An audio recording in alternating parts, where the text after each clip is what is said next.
day I left home for the first time to go to university was a bright day, brimming with hope and optimism. I'd done well at school, expectations for me were high, and I gleefully entered the student life of lectures, parties, and traffic cone theft. Now, appearances, of course, can be deceptive, and to an extent, this feisty, energetic persona of lecture-going and traffic cone stealing was a veneer, albeit a very well-crafted and convincing one. Underneath, I was actually deeply unhappy, insecure, and fundamentally frightened. Frightened of other people, of the future, of failure, and of the emptiness that I felt was within me. But I was skilled at hiding it, and from the outside, appeared to be someone with everything to hope for and aspire to. This fantasy of invulnerability was so complete that I even deceived myself. And as the first semester ended and the second begun, there was no way that anyone could have predicted what was just about to happen.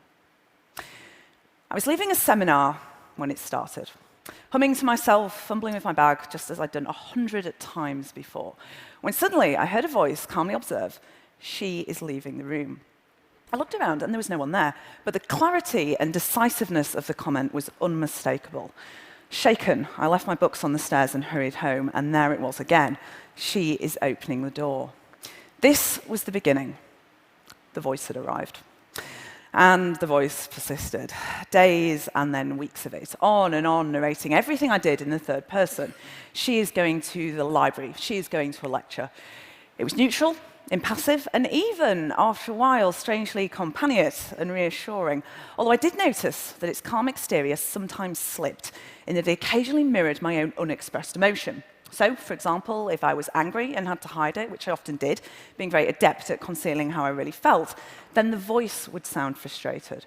Otherwise, it was neither sinister nor disturbing, although even at that point, it was clear that it had something to communicate to me about my emotions, particularly emotions which were remote and inaccessible. Now, it was then that I made a fatal mistake in that I told a friend about the voice, and she was horrified. A subtle conditioning process had begun. The implication that normal people don't hear voices, and the fact that I did, meant that something was very seriously wrong. Such fear and mistrust was infectious. Suddenly, the voice didn't seem quite so benign anymore.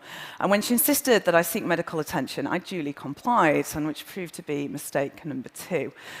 I spent some time telling the college GP about what I perceived to be the real problem: anxiety, low self-worth, fears about the future, and was met with bored indifference until I mentioned the voice, upon which he dropped his pen, swung round, and began to question me with a show of real interest. And to be fair, I was desperate for interest and help, and I began to tell him about my strange commentator. And I always wish at this point the voice had said, "She is digging her own grave." I was referred to a psychiatrist who likewise took a grim view of the voice's presence, subsequently interpreting everything I said through a lens of latent insanity. For example, I was part of a student TV station that broadcast news bulletins around the campus, and during an appointment, which was running very late, said, "I'm sorry, doctor, I've got to go, I'm reading the news at 6. Now, it's down in my medical records that Eleanor has delusions that she's a television news broadcaster." It was at this point that events began to rapidly overtake me. A hospital admission followed, the first of many. A diagnosis of schizophrenia came next. And then, worst of all, a toxic, tormenting sense of hopelessness, humiliation, and despair about myself and my prospects. But having been encouraged to see the voice, not as an experience, but as a symptom, my fear and resistance towards it intensified. Now, essentially, this represented taking an aggressive stance towards my own mind, a kind of psychic civil war. And in turn, this caused the number of voices to increase and grow progressively hostile and menacing.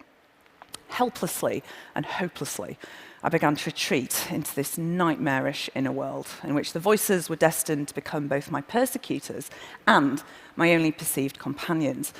They told me, for example, that if I proved myself worthy of their help, then they could change my life back to how it had been. And a series of increasingly bizarre tasks was set, a kind of labor of Hercules. It started off quite small, for example, pull out 3 strands of hair, but gradually it grew more extreme, culminating in commands to harm myself and a particularly dramatic instruction. You see that tutor over there? You see that glass of water? We have to go over and pour it over him in front of the other students. which I actually did, and which, needless to say, did not endear me to the faculty. In effect, a vicious cycle of fear, avoidance, mistrust, and misunderstanding had been established.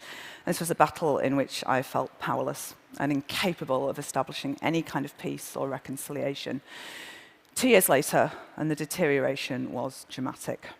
By now, I had the whole frenzied repertoire: terrifying voices, grotesque visions, bizarre, intractable delusions. My mental health status had been a catalyst for discrimination, verbal abuse, and physical and sexual assault. And I'd been told by my psychiatrist, Eleanor, you'd be better off with cancer, because cancer is easier to cure than schizophrenia. I'd been diagnosed, drugged, and discarded, and was by now so tormented by the voices that I attempted to drill a hole in my head in order to get them out. Now, looking back on the wreckage and despair of those years, it seems to me now as if someone died in that place, and yet someone else was saved. A broken and haunted person began that journey, but the person who emerged was a survivor and would ultimately grow into the person I was destined to be. Many people have harmed me in my life, and I remember them all, but the memories grow pale and faint in comparison with the people who've helped me. The fellow survivors, the fellow voice hearers, the comrades and collaborators. The mother who never gave up on me, who knew that one day I would come back to her and was willing to wait for me for as long as it took. The doctor who only worked with me for a brief time, but who reinforced his belief that recovery was not only possible, but inevitable. And during a devastating period of relapse, told my terrified family, don't give up hope. I believe that Eleanor can get through this. Sometimes, it snows as late as May, but summer always comes eventually. 14 minutes is not enough time to fully credit those good and generous people who fought with me and for me and who waited to welcome me back from that agonized, lonely place. But together, they forged a blend of courage, creativity, integrity, and an unshakable belief that my shattered self could become healed and whole. I used to say that these people saved me, but what I now know is they did something even more important in that they empowered me to save myself. And crucially, they helped me to understand something which I'd always suspected, that my voices were a meaningful response to traumatic life events, particularly childhood events, and as such were not my enemies, but a source of insight into solvable emotional problems. Now, at first, this was very difficult to believe, not least because the voices appeared so hostile and menacing. So in this respect, a vital first step was learning to separate out a metaphorical meaning from what I'd previously interpreted to be a literal truth.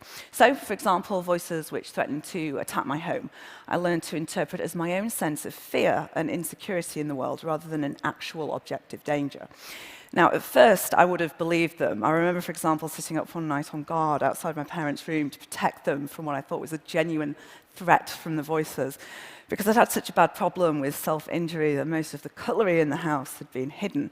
So I ended up arming myself with a plastic fork, like picnic-ware, and sort of sat outside the room clutching it, waiting to spring into action should anything happen. It was like, don't mess with me. Got a plastic fork, don't you know? No, strategic. But a later response, and much more useful, would be to try and deconstruct the message behind the words. So when the voices warned me not to leave the house, then I would thank them for drawing my attention to how unsafe I felt, because if I was aware of it, then I could do something positive about it. But go on to reassure both them and myself that we were safe and didn't need to feel frightened anymore. I would set boundaries for the voices and try to interact with them in a way that was assertive yet respectful, establishing a slow process of communication and collaboration in which we could learn to work together and support one another. Throughout all of this, what I would ultimately realize was that each voice was closely related to aspects of myself, and that each of them carried overwhelming emotions that I'd never had an opportunity to process or resolve. Memories of sexual trauma and abuse, of anger, shame, guilt, low self-worth. The voices took the place of this pain and gave words to it. And possibly one of the greatest revelations was when I realized that the most hostile and aggressive voices actually represented the parts of me that had been hurt the most profoundly. And as such, it was these voices that needed to be shown the greatest compassion and care. It was armed with this knowledge that ultimately I would gather together my shattered self, each fragment represented by a different voice, gradually withdraw from all my medication and return to psychiatry, only this time from the other side. 10 years after the voice first came, I finally graduated, this time with the highest degree in psychology the university had ever given, and 1 year later, the highest master's, which I always say isn't bad for a mad woman. In fact, one of the voices actually dictated the answers during the exam, which technically possibly counts as cheating. And, and to be honest, sometimes I quite enjoyed their attention as well. As Oscar Wilde said, the only thing worse than being talked about is not being talked about. It also makes you very good at eavesdropping because you can listen to two conversations simultaneously, so it's not all bad. I worked in mental health services, I spoke at conferences, I published book chapters and academic articles, and I argued, and continue to do so, the relevance of the following concept, that an important question in psychiatry shouldn't be what's wrong with you, but rather what's happened to you. And all the while, I listened to my voices, with whom I'd finally learned to live with peace and respect, and which in turn reflected a growing sense of compassion, acceptance, and respect towards myself. And I remember the most moving and extraordinary moment when supporting another young woman who was terrorized by her voices and becoming fully aware for the very first time that I no longer felt that way myself, but was finally able to help someone else who was. I'm now very proud to be a part of Intervoice, the organizational body of the International Hearing Voices Movement, an initiative inspired by the work of Professor Marius Romme and Dr. Sondra Escher, which locates voice hearing as a survival strategy, a sane reaction to insane circumstances, not as an aberrant symptom of schizophrenia to be endured, but a complex, significant, and meaningful experience to be explored.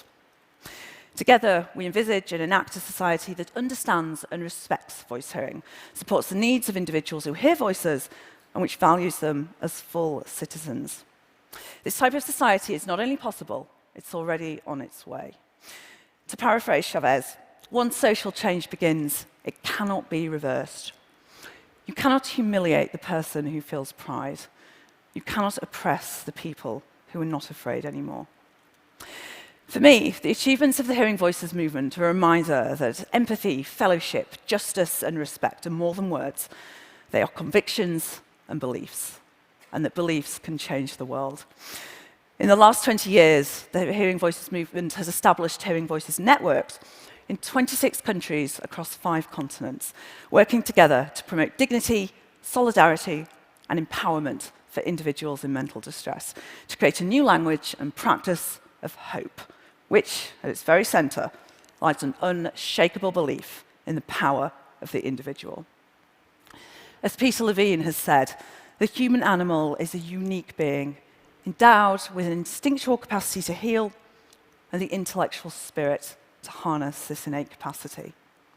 In this respect, for members of society, there is no greater honor or privilege than facilitating that process of healing for someone, to bear witness, to reach out a hand, to share the burden of someone suffering, and to hold the hope for their recovery. And likewise, for survivors of distress and adversity that we remember, we don't have to live our lives forever defined by the damaging things that have happened to us. We are unique, we are irreplaceable. What lies within us can never be truly colonized, contorted, or taken away. The light never goes out. As a very wonderful doctor once said to me, "Don't tell me what other people have told you about yourself. Tell me about you." Thank you.